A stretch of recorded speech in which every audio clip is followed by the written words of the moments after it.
Welcome to tonight's debate. My name is Chris Martin and I am the chairman, and Georgina is the timekeeper. The adjudicator is Mr. Morton.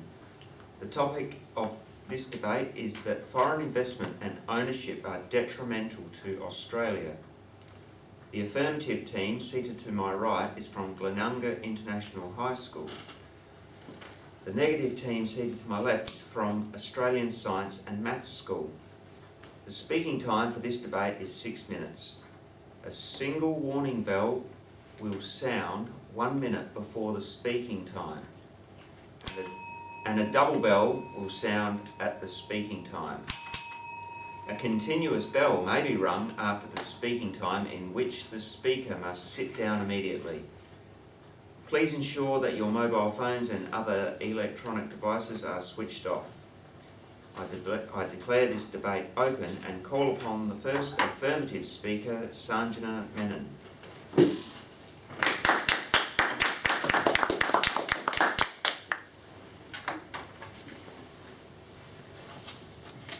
Good evening, Mr. Chairman, timekeeper, ladies and gentlemen.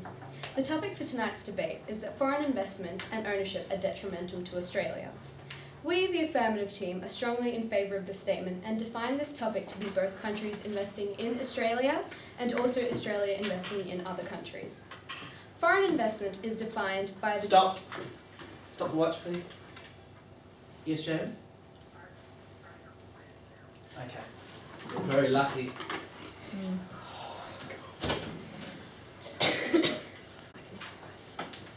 Good evening, Mr. Chairman, timekeeper, ladies and gentlemen.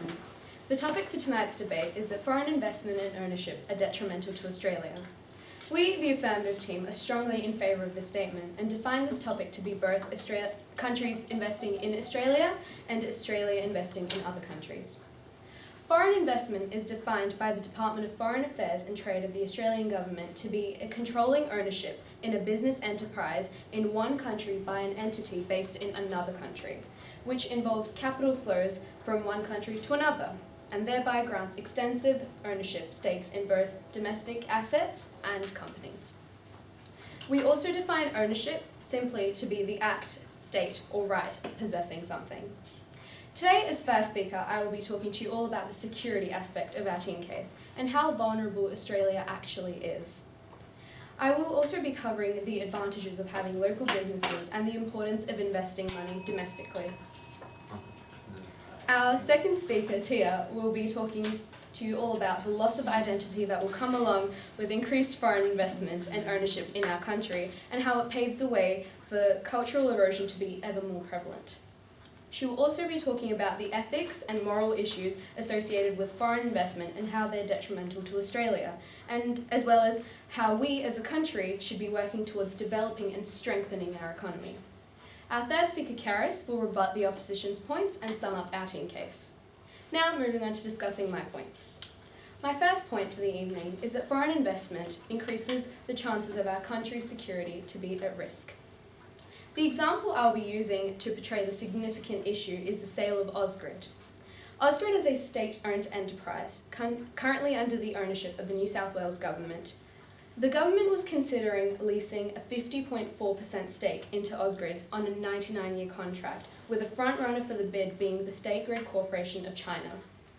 Although this deal could have provided the New South Wales government with approximately $10.3 billion, the offer was rejected by Treasurer Scott Morrison, with his argument being that it poses a national security threat.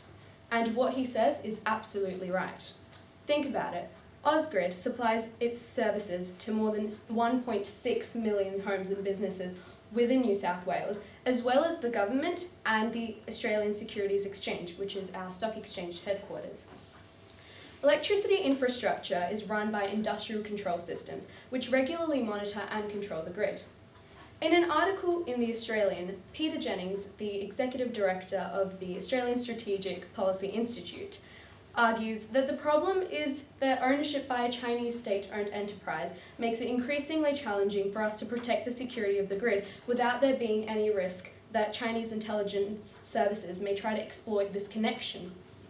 There have been several incidences in the past where security has been of a major concern, particularly when the electricity infrastructure is talked about. In December 2015, a Russian hack into the Ukrainian grid cut power to hundreds of thousands of homes all around Ukraine and caused permanent physical damage to the grid. A policy statement issued in mid-July this year by the US military read that the vulnerability of cyber-enabled systems presents an undefendable flank, which competitors are likely to probe, infiltrate, and potentially attack. A key problem to deal with foreign investment within Australia is to establish who has hands-on access to this hardware and software of the grid systems. Providing a foreign company with power over sensitive information that belongs to us as a country could be extremely detrimental. Our national government needs to make a thorough investigation of the security implications that foreign investment could have on critical infrastructure, which is something that we as a country don't have as of yet. My second point for the evening is all about the advantages of having local businesses and how important it is to invest money domestically. While small local businesses may not generate as much money as larger corporations, they're still quite a critical part and contributor to the strength of local economies. These businesses contribute to the local economy by bringing in growth and innovation into the community where it's established. They also provide plenty of employment opportunities to people, and to also those people who may not be employable by larger corporations. These businesses also do have the potential to turn into larger corporations, which again could act as a catalyst for the local community by providing even more jobs. Additionally, in times of economic crisis, local customers remain loyal to these businesses within their community, meaning that these small businesses are often able to stay afloat during these tough times. This again acts as a means of further strengthening the local economy. This encouragement to indulge in prosperity within the community is something that needs to be promoted in our country, which means that we need to invest more money domestically in order to strengthen our economy, rather than being dependent on foreign investors to provide us with an economic boost. So, in conclusion, Mr. Chairman, Timekeeper, ladies and gentlemen, foreign investment and ownership is detrimental to Australia as it's an issue of national security more than anything else.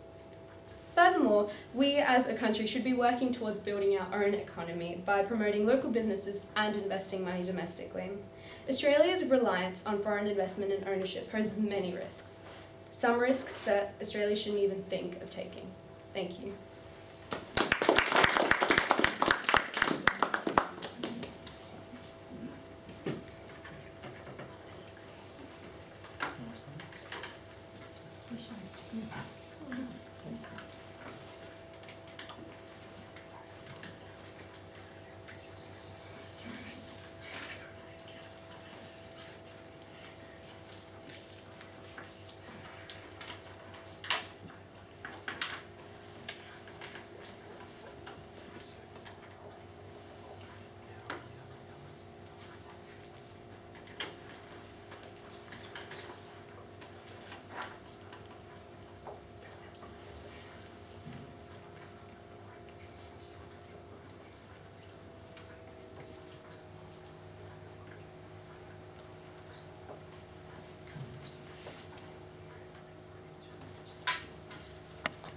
Easy.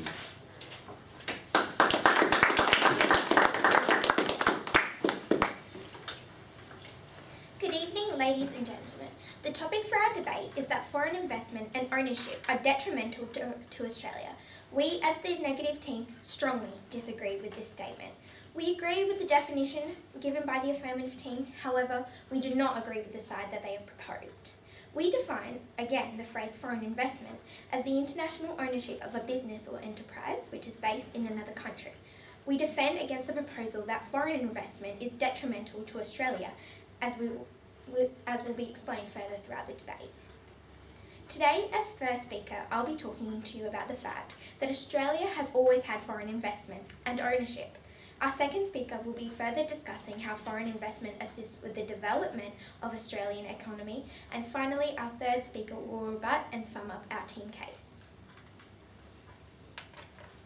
The first speaker of the affirmative team alluded to the fact that foreign investment poses a security risk, when in fact investments over $15 million are monitored and checked by the government regularly. and no information secures is able to be given to these people. They also stated that there are advantages of local businesses. Without foreign investment, such businesses would not be able to be founded or supported. Larger organisations are invested and these are supported of these smaller businesses. Having foreign investors does not have any effect on the number of jobs which these small businesses may create. Tonight I will be discussing one primary argument. Historically, since European settlement, Australia has always been a foreign investment and ownership. Foreign ownership and investment has been a fundamental aspect of Australia since the colonisation of the country. International investment has helped Australia reach its economic potential by providing capital to finance new industries, enhance existing businesses, boost infrastructure and the employment opportunities. Australia has a relatively small economy and has relied on international investment to develop infrastructure, businesses and industries in Australia. As an example, the Sydney Harbour Bridge and the Snowy Mountain hydroelectric system are examples of when foreign investment was necessary to develop such programs. In order for Australia to continue to develop, foreign investment is an essential factor. Australia as its own unfortunately is unable to support ourselves for such large projects at the moment.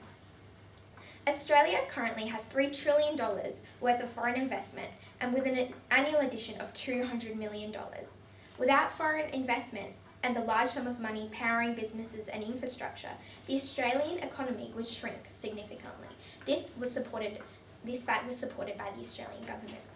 In order for the major innovations to be developed, Australians need international support. Without the economical prosperity, Australia is unable to support the financial needs of all innovations alone. The partnerships with foreign investors have enabled Australia to develop and utilise these investments.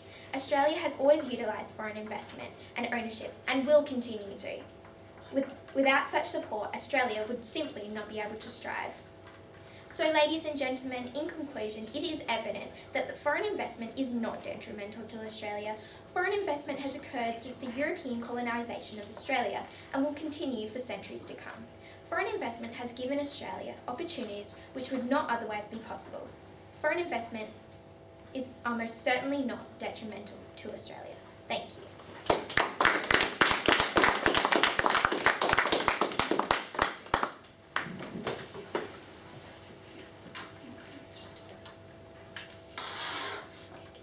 On the second affirmative speaker, Tia Martin.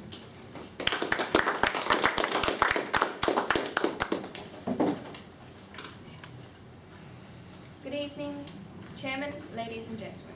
The topic for tonight's debate is that foreign investment and ownership are detrimental to Australia, a statement that we, the affirmative team, are strongly in favour of. Before presenting my points, I will point out some of the flaws in the opposition's arguments. The first negative speaker has told you that foreign investment plays an important part in boosting our economy and providing jobs. In fact, buying from local businesses is much more beneficial for our economy. When consumers buy locally, more of that money has been proven to stay in the local economy, according to a Chicago study. For every $100 spent at a local business, $68 remained in the local economy, compared to only $43 of each $100 spent at a major retailer. They also mentioned that yes, foreign investment may provide an economy boost. However, it is only temporary. It's a temporary gap filler. Foreign investors can pull out of their deals and investments. We are already starting to see a decrease in interest in housing in Australia, and the US has experienced some major foreign investors pulling out in recent years, which has led to their economy dropping significantly. This can be a huge issue for Australia, and therefore we cannot be so reliant on foreign investment. Now on to my points. I will be speaking about the moral side of the debate, covering ethical issues as well as the issue of cultural erosion foreign investment causes in Australia. I will also talk about the issue of Australia's reliance on foreign investment and what we should be focusing on to improve our country. There are many ethical issues that are caused by foreign investment, many of which can be found in Australia's investments. For example, the BHP incident in November of 2015. BHP Billiton is an Australian company that has many mining investments overseas, including in Brazil. The disaster that occurred was a result of repeated continual negligence and claimed 19 lives in a toxic mudslide. Federal prosecutors in the area have said it does not seem credible, neither technically nor morally, that the value of the human, cultural and physical environment in Brazil should be worth less than other countries. This incident was an environmental and ethical disaster caused by human negligence that not only had a severe impact on the victims, but also on the company, as their shares dropped by up to 10% in some areas, and they had to pay over $30 billion in compensation. Not only are incidents like these detrimental to Australia's image, but also create significant economic problems. This disaster has shown that multinational managers are incapable of an ethical and empathetic approach to overseas investments, something Australia should in no way want to be associated with.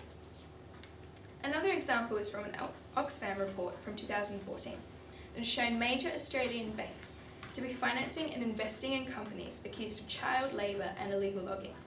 The report identifies 4 cases in Cambodia and Indonesia, where Australia's biggest banks have funded companies accused of improperly or illegally acquiring land from local people.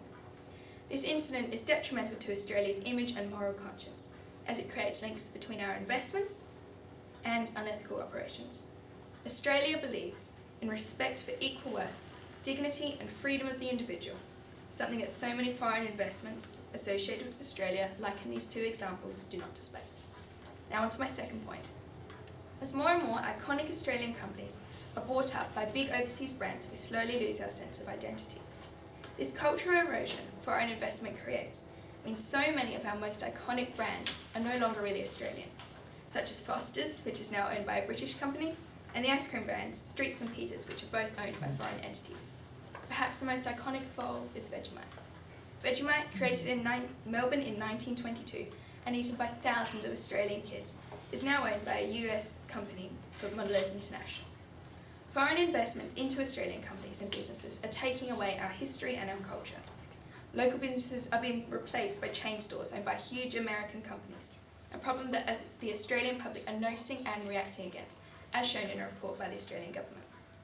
In 2012, 81% of people were strongly against allowing foreign investments in Australia, which only increased to 86% this year. Regardless of the short-term economic benefits foreign investment can bring, the objections concerning morality and the Australian identity are much more prominent in the public's eye and are detrimental effects of foreign investment that cannot be ignored. My final point today is about Australia becoming a more globally competitive country by moving our focus from foreign investment to generating our own sustainable long-term economy solution. Jeff Connolly, CEO of Siemens, says Australia needs to rethink manufacturing, rethink where growth comes from, and rethink innovation. According to Siemens, rethinking where growth comes from means looking for our strengths, which will often come from local companies rather than big brands from other countries. In addition, Malcolm Turnbull, Prime Minister of Australia, is pushing for better science and maths education, as Australia's future lies in these subjects to allow our country to develop in terms of manufacturing, technology, as well as in so many other industries. We live in a world where Australian students working as bricklayers don't know how many bricks to order, and nurses can't work out dosages. Instead of relying on foreign investors and companies to do these things for us, we as a country need to take the initiative to be able to do these things for ourselves by improving our education and our approach. In summary, we believe it is our reliance on foreign investment that is detrimental to Australia in terms of ethics, Australian values, our national image, and our future as a continually developing country. Thank you.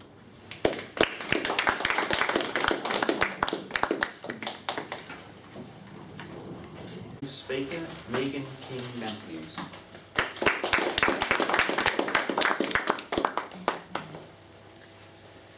Good afternoon, Mr. Chairman, ladies and gentlemen. The topic for tonight's debate is that foreign investment and ownership are detrimental to Australia. We, as the negative team, however, believe that this statement is completely and utterly false. Our first speaker, Chelsea, has already spoken to you about how Australia has always had foreign investment and ownership as a part of its past, and about how it is an important part of our history and an important part of the way that Australia has grown so far. Today, as second speaker, I will be talking to you about the positive impacts of foreign investment, and I will also be listing the benefits of foreign investment and ownership in Australia. Our third speaker will rebut and sum up our team case. The second affirmative speaker has tried to tell you that foreign investment will not boost the economy. The BH disaster that you're talking about could have been prevented if better safety measures were taken. It does not matter who the investor is and whether they are foreign or not, it comes down to safety measures. Today, for my first argument, I will be talking about how foreign investment helps to build up Australia's economy and gives us more jobs. Through foreign investment, Australian companies and organisations are able to get the money that they need fast. They then use this money to build up their companies and make them bigger. This causes a multiplier effect on the economy, where small amounts of investment have a huge impact. The money that other countries invest, no matter how small, can actually help our companies to grow quite a lot. As the companies grow, more people are required, more jobs are offered, and more people begin spending their wages, which in turn boosts the economy.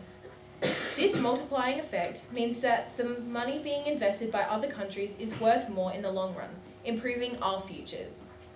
These foreign investments are also used for things like materials and construction, helping the companies to improve and thus bringing in more money for the organisation, benefiting not only them but also us as the consumers. Investment doesn't just include shares or ownership, which we agree cannot always be good because we don't want other countries owning so much of our companies, but foreign investment also includes bonds.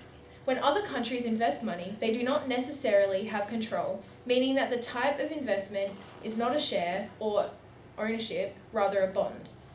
These foreign countries that own these bonds with Australian companies have no control or choice in what happens. They simply invest money. These bonds, unlike shares, greatly benefit both parties involved, thus meaning that while we are getting the money to help our companies grow and our businesses to expand, we are also helping out fellow nations. My second argument today is that foreign investment and ownership greatly benefit Australia as a growing nation. Australia is resource rich, has a highly skilled workforce, and enjoys an international reputation for innovation. To make the most out of these advantages, however, Australia needs international capital to supplement domestic savings. Foreign investment has helped Australia to reach its economic potential by providing capital finance to new industries and enhancing existing industries, boosting infrastructure, productivity, and employment opportunities in the process. The higher growth supported by foreign investment pays dividends for all Australians by increasing tax revenues and state and foreign governments and increasing the funds. The higher growth supported by foreign investment pays dividends for all Australians by increasing tax revenues and state governments and increasing the funds available to spend on hospitals, schools, and thus our education, roads, and other essential services. Foreign investment has other benefits beyond injecting new capital. By bringing in new businesses with connections in different markets, it opens up additional export opportunities, boosting our overall export performance. It also encourages competition and increased innovation by bringing new technologies and services to the Australian market. But why does Australia need foreign investment? Because foreign investment fills the gap between what Australia saves and invests every year. Our total investment is funded by domestic savings, and foreign investment makes up the difference. Without foreign investment, product and material production would be lower, employment would be lower, and the average income of Australia as a whole would be lower. So in conclusion, ladies and gentlemen, and Mr. Chairman, we as the negative team believe that foreign investment and ownership are not detrimental to Australia because they provide more job opportunities and boost the economy. Thank you and good night.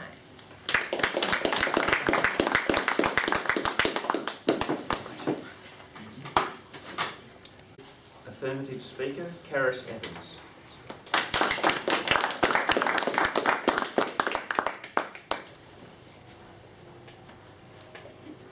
Good Good evening, ladies and gentlemen, Mr. Chairman, Opposition and Adjudicator. The topic for tonight's debate is that foreign investment and ownership is detrimental to Australia. We, the affirmative team, 100% agree with this statement. Tonight, as third speaker, I will be rebutting the opposing side and summing up our team case. Foreign investment is something that grabs people's attention when brought up. It is a debate with many interesting sides and views to whether it's good or bad for Australia. We are here to explain to you why it is detrimental and why Australia should stay as far away from it as possible. Now I will go to rebuttal. The first speaker from the negative side talked about how foreign investment is great for Australia's economy. They mentioned how it helps Australia reach its economic potential and provides capital to finance new industries and improve existing ones. We disagree with this statement and believe that foreign investment is doing the exact opposite, not boosting the economy, but rather dooming it for failure. Whilst foreign investment may be looking good for our economy at the moment, there is no guarantee it will in a month, a year, or 5 years. Foreign investors can pull out their deal at any time, meaning there is no security surrounding Australia's money. If the investors decide they've had enough and they want out, whichever industry they owned, their market is gone. Australia cannot rely on other countries for an industry's economy. If we do, we have no support. For foreign investments to continue, we are doomed for failure and are digging ourselves in a hole we will not be able to get out of. We need to learn to build it up ourselves and have a strong backing. This relates to one of our main team focal points, the dangers of relying too heavily on foreign investment. If you briefly scan over the economic benefits foreign investors give, it seems like a wonder. But once you have a closer look, it is clear to see that these investments are detrimental to Australia and its people. This is another argument that links back to our team's own, that we need Australians running our businesses, our industries, investors who know the country, the people, and what Australia really needs. For example, China, a big foreign investor, does not know anything about us, what can help our lifestyles, and quite frankly, it doesn't concern them. If we stick to Australians running our industries, we have someone who has their best interest for both of us at heart. The first speaker from the negative side also spoke about how local businesses are relying on foreign investors to keep their businesses going. We strongly disagree with this because foreign investment is doing the exact opposite of them. By supporting and bringing in large sums of money for larger corporations, this is in fact drowning out our local businesses by taking customers away. Foreign investment is damaging our local economy and directing the attention to other nations. The second speaker from the negative side mentioned how foreign investment and ownership helps the development of Australia. We strongly disagree, and this point links back to one of our team's arguments that foreign investment does not provide any security for Australia. Therefore, whatever development Australia builds up can be completely knocked down by just one phone call. Like our second speaker Tia said, Australia needs to build its economy and industries on our own. If we do so, we are not constantly waiting on other nations, and Australia will be a country to be reckoned with. Now I will summarise our team case and remind you of the reasons as to why we should be walking away from foreign investment and ownership. Our first speaker, Sanjana, discussed the security aspect of our team case and how vulnerable Australia is to foreign investors. The example of Ausgrid was used and how it was considered a national security issue, reinstating the fact that foreign investment and ownership poses a major security threat to our country, and how we should not be placing the safety of our country in another's hands. Another of her points was the importance of supporting local businesses and giving them room to grow and aid the development of our country, and the importance of investing money domestically. Our second speaker, Tia, explained three key points to support our case. The theme of her case was ethic and moral issues. She talked about how Australia is losing and will keep losing its identity through foreign investment and ownership. She also mentioned how it breaks away at Australia's culture and history, something the Australian public are noticing and reacting against.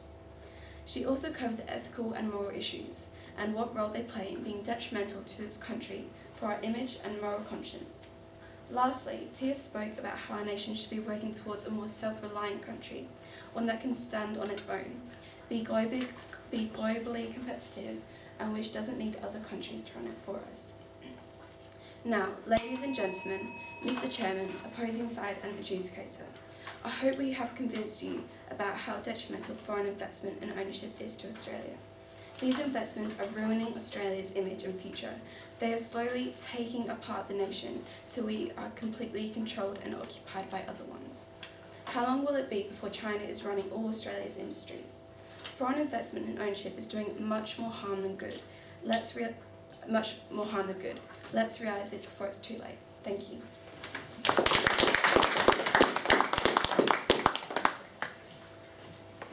Please wait while the adjudicator finalises. Not a negative. Oh, call on the third negative speaker, Hannah Haynes.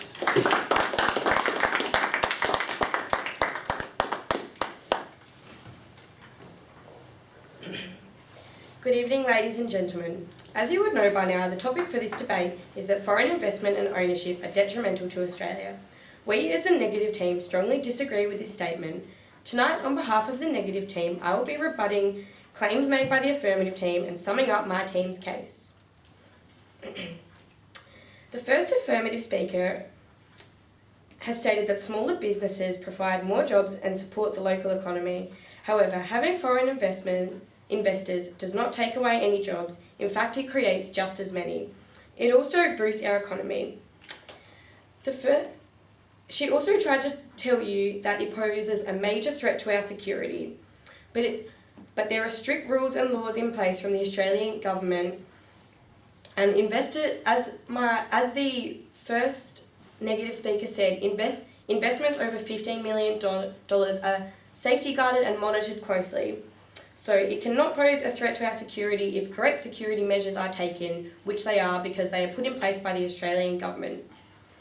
The second affirmative speaker stated that the BP spill was an example of a foreign investment gone wrong. However, as the second negative speaker stated, the BP spill could have been prevented with better safety measures, and this does not change whether the investor was foreign or not. The same thing could have happened with a local investor or a government investor. It doesn't come down to the investor, it comes down to the safety measures that are put in place. And in this particular case, the correct safety measures were not taken. Australian companies being brought... The second affirmative speaker also said that Australia has lost many of its local brands which are icons to our country. However, Australian companies being brought by overseas investors is not something to mourn the loss of, as it will boost the economy in the long term and we still get access to these brands and products that we know and love. The third affirmative speaker told us that foreign investment is going to doom us for failure. However, there is no evidence that shows that foreign investment will affect us have a negative effect in the future. Australia does not have enough support from its own investors to invest in everything itself. So we need help from other countries. Taking help from from foreign investors is not a bad thing, as it'll benefit us in the long run, as we have money to supply the businesses and new innovations that Australia creates. Sorry. And as the second negative speaker said, investments also include bonds. This means that a foreign investor does not always have full control of the business or that is being established.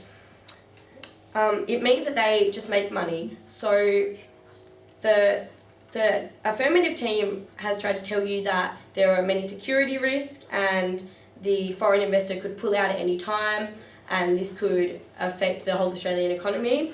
However, there are many safeguards, many laws in place, especially for investments that are over $15 million that prevent things like this from happening, and this is why we have bonds. Because investments aren't necessarily just investments, they also include loans, they include shares, they include bonds. And having bonds in place, as many large investments do, mean that there are good safety measures in place and we do not have to worry about investors phoning up and pulling out at any time, as the affirmative team suggested that they could. Now, to summarise my team's case. Our first speaker, Chelsea, discussed how Australia has always had foreign investment and ownership, thus meaning that without them we wouldn't be the country that we are today. Our second speaker, Megan, spoke about how foreign investment helps build Australia's economy and the other benefits it has to this nation, such as innovation and ideas. In summary, foreign investment and ownership has helped build Australia's economic growth and supports future innovations and technology. If we want Australia's future to grow, if we want an ideas boom, if Australia wants to own the next big business, we need the help from foreign investment and ownership. The innovation and businesses of the future will be determined by the investments externally and internally for Australia's growth. Without foreign investment, product and material production would be lower, employment rates in Australia would be lower, and Australia's average income would be lower. Australia is built on other countries. We are a nation of many nations. While other countries have gone through economic crises, recessions, market crashes and depressions, Australia has had 20 years of consistent growth while foreign investment and ownership has been in place. This is evidence that foreign investment is not detrimental to Australia. In conclusion, we as the negative team strongly believe that foreign investment and ownership are beneficial to Australia.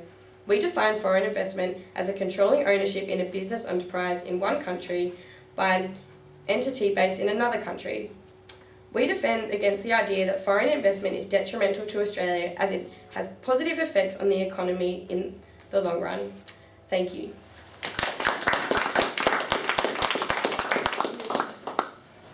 Please wait while the adjudicator finalises the result. So you guys can talk quietly amongst yourselves. Thank you very much for my team. We're glad we got sorry, it's pretty good stuff. Thank you very much to both teams and congratulations on getting to the quarterfinals. It's not an easy process. I'm going to give you an exhaustive amount of feedback. The reason why I'm going to do that is because at semi-finals you don't get feedback and you cannot ask for feedback and we will not give it to you. The reason why is because at semi-finals and grand finals we have a panel of adjudicators and it goes to the process of 3 and we don't want to, even though we're still marking from the same score sheet, from the same criteria, the interpretation of that criteria can differ and we do not want to give you contradicting feedback. So from here on out it's all up to you guys, or girls should I say.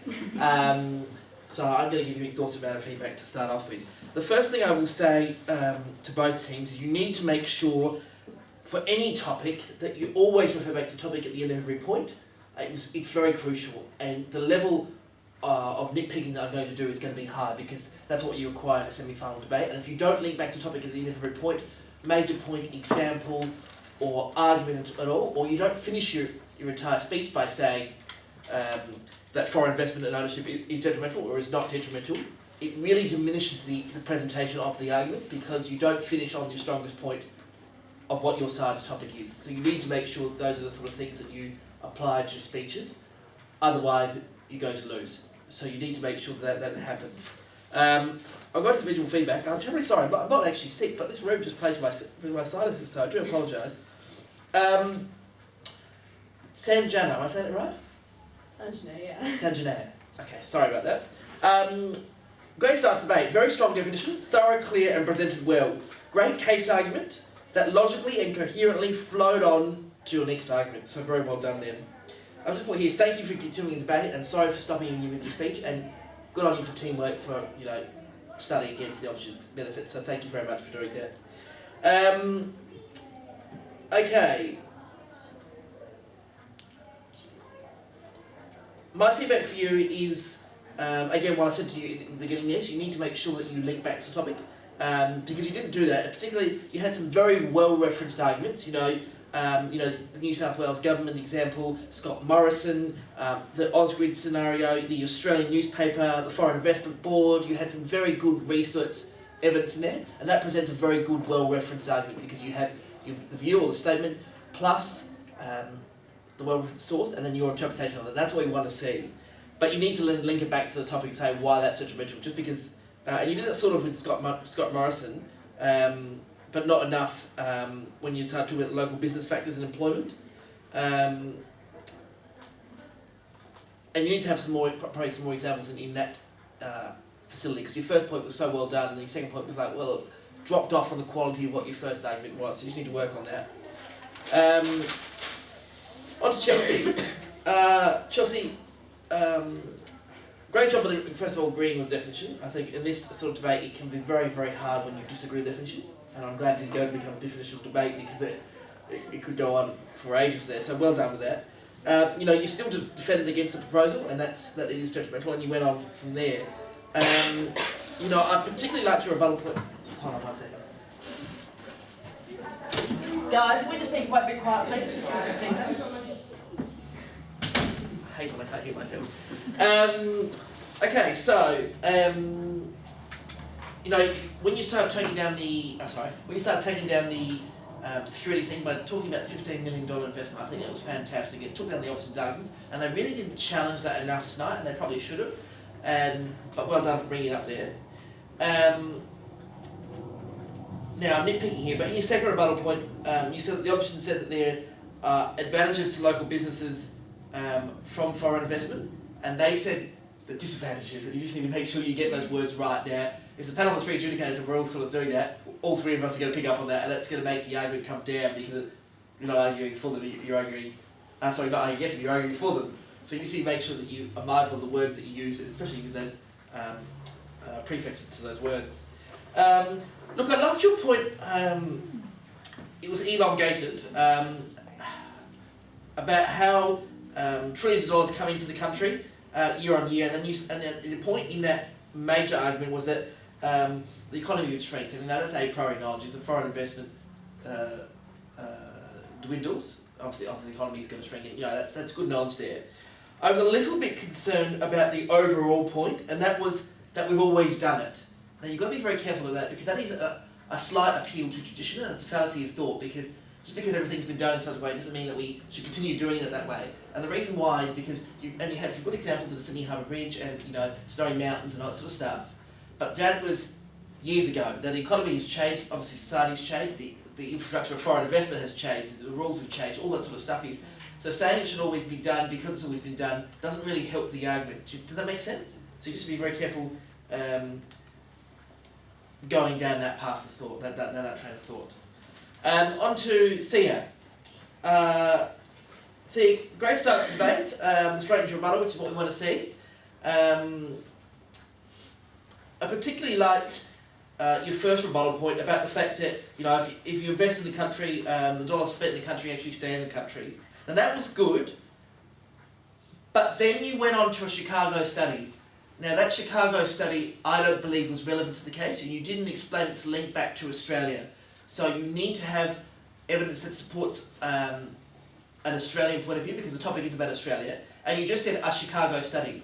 Now I don't know what that study was about. I don't know if it was an economical study, I don't know if it was a financial study, I don't know if it was a study done for a university or a study done for a government, I don't know. And it needs to be, anybody can get up here and say, I studied Australia, finds this. Anybody can say that. So you need to know, or I need to know, the audience needs to know exactly what that source is, because that's not a well-referenced argument, and it needs to be more professional, if that makes sense to you.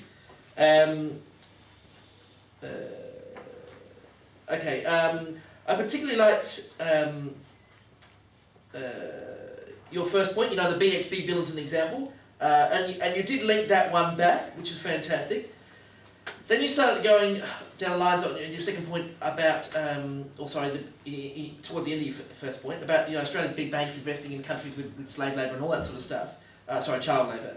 And that was good, but then you said that's why foreign investment is a problem for the country. Now the topic isn't that it's a problem for the country, it's that it's detrimental to Australia. And you need to make sure you choose the right words, because we're going to come down on you like a ton of bricks if you change the topic, and you won't change the topic, but you didn't interpret the point to what the topic was. So you need to say, big banks investing in countries with child labour is the reason why it's detrimental to Australia. And literally just finish it on that. Not say it's a problem for the country, because it's a little bit vague, but doesn't help your T case. Does that make sense? Yeah. Okay. But otherwise, well done. On to Megan. Megan, interesting start to the debate. First thing I'd say is don't summarise first. Now I know the template sometimes suggests to summarise your first two speakers, but if they've just rebutted everything you've just said, and you've just said it again, it's just fallen on deaf ears. You need to. That's why we always I always say go with rebuttal first, because you have the opportunity not just take down what the opposition said, but then defend your own arguments, because you need to make sure you do that. Otherwise it's fluff that we're bringing up. So we need to make sure that we're defending our own points as well as attacking options at the same time. I loved your defence of the BHP example. I think you talked to the state committee, you obviously understood the case very well, and you took down the options argument and said, well, yes, okay, that wasn't it was foreign investment we're talking about, that sort of issue, but it was a company problem. It's not to do with the actual investment, it's to do with their procedures and the safety procedures that the company had in place at that particular point in time, and it just took down the options argument. So very well done there. That said, that was a fantastic rebuttal point, but you need to have more. Now the burden of a second negative is to have 3 minimum rebuttal points, and you have 1. So you need to make sure, because now they've had 2 speakers brought up, and it's alright to say the same rebuttal that your third speaker is going to say, because she's going to argue against those 2 speakers as well. So it's alright to share part cards if you want to, that's fine, you're not going to get penalised for doing that, but you need to have attacked more than 1 point the opposition, because now they've got 4 points that have stood up, and you've only attacked, your first speaker's only attacked really 1.5 of them, so now they've got 4 points they're standing at, and the burden's now gone on to your third speaker to have to attack everything. So you need to make sure in your team battles that you're helping your third person out by attacking their arguments.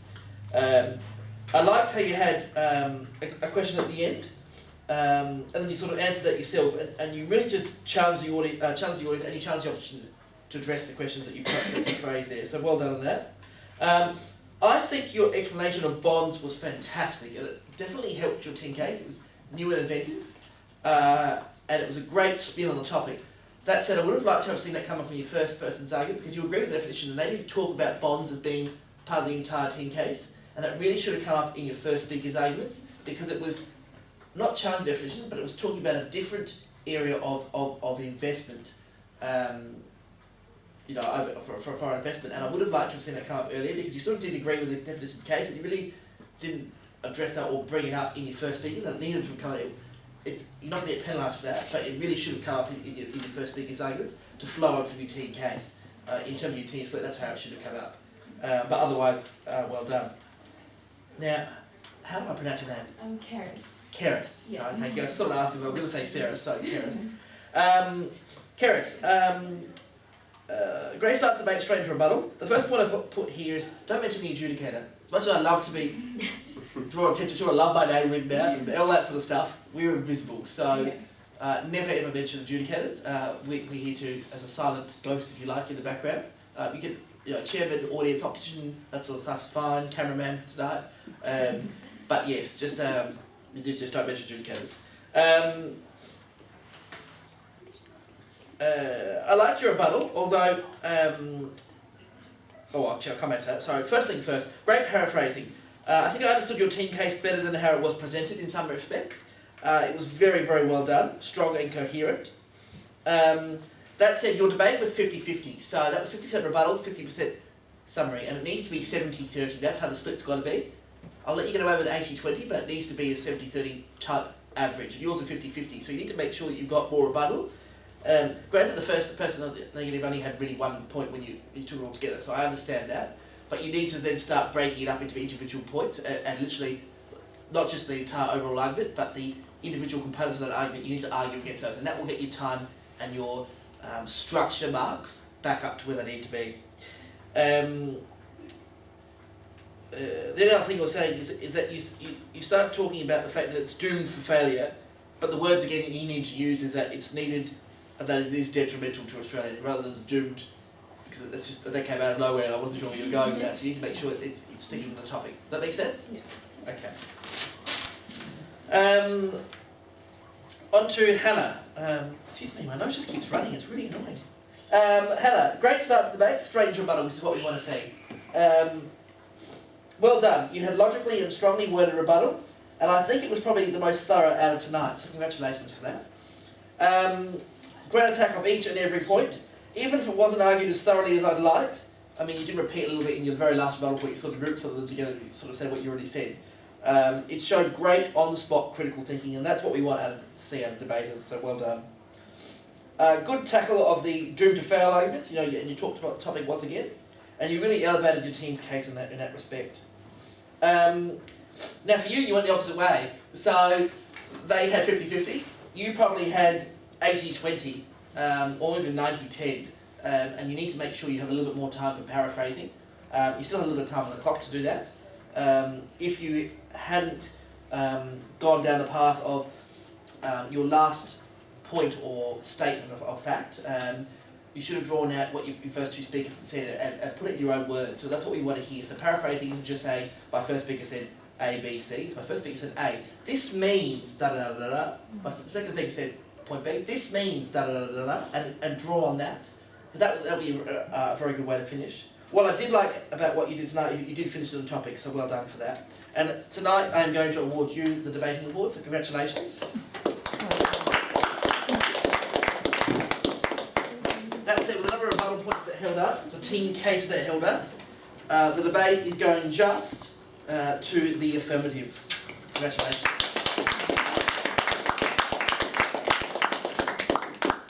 I call upon a member of the runner-up team to give a vote of thanks. On behalf of the negative team, we'd like to thank everyone for attending tonight and to the opposition for their amazing debate.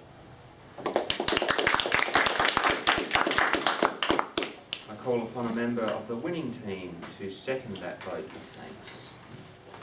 We'd like to thank the adjudicator for awarding us the debate, thank you, as well as the parents for coming along to watch, and your support is really great, so thank you. As well as the opposing side, you guys did really well, and you had really good rebuttal speeches, and also thank you to the timekeeper and chairman.